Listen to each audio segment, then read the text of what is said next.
Guys, आप लोगों ने अक्सर सनलाइट से बनने वाले रेनबो यानी कि इंद्रधनुष तो जरूर देखे होंगे।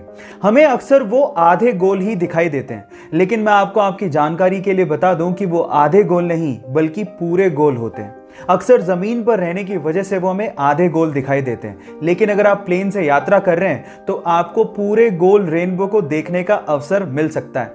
इनफैक्ट आपकी जानकारी के लिए बता दूं कि सनलाइट से ही रेनबो नहीं बनते, मून लाइट से भी रेनबो बनते हैं, जिन्हें हम लोग मून बो कहते हैं। और इसके अलावा कोहरे से भी रेनबो बनते हैं, जिसे हम फॉग बो भी कहते हैं, लेकिन वो बहुत रेयर होते हैं। क्या रेनबो की इतनी वैरायटी आप इससे पहले जानते थे? और अगर नहीं जानते थे तो चैट सेक्शन में लिखना मत भूलिएगा। Albert Einstein, the great scientist, जब वो जिंदा थे ना तो उनके खिलाफ एक बुक छापी गई जिसका नाम था 100 ऑथर्स अगेंस्ट आइंस्टाइन। उसमें ऐसे 100 लेखकों की बातें लिखी हुई थी जो एल्बर्ट आइंस्टाइन को या तो गलत प्रूफ करना चाहते थे या उसके काम को मानते ही नहीं थे। इस बुक पे रिएक्शन देते हुए पब्लिकली आइंस्टाइन ने सिर्फ एक लाइन बोली। उन्होंने कहा, if I were wrong one would have been enough. अगर मैं गलत होता या मेरा काम गलत होता तो एक इंसान उसको गलत प्रूफ करने के लिए काफी था।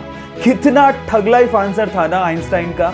ये फैक्ट सुन के आपको कैसा लगा? चैट सेक्शन में लिखना मत भूलिएगा। दुबई दुनिया के सबसे अमीर देशों में इसका नाम आता है। यहाँ के लोगों के पास पैसा भी बहुत है। मैं मानता हूं कि आप पैसों से बहुत कुछ खरीद सकते हैं, लेकिन अच्छी सेहत शायद नहीं।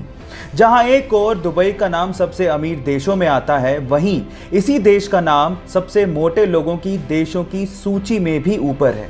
और इसी प्रॉब्लम को दूर करने के लिए वहां की गवर्नमेंट ने अपने मोटे सिटीजन्स के लिए एक स्कीम निकाली है। इस स्कीम के मुताबिक अगर कोई मोटा सिटीजन अपना 1 किलोग्राम वजन कम करता है तो गवर्नमेंट की तरफ से उसे 2 ग्राम सोना दिया जाता है।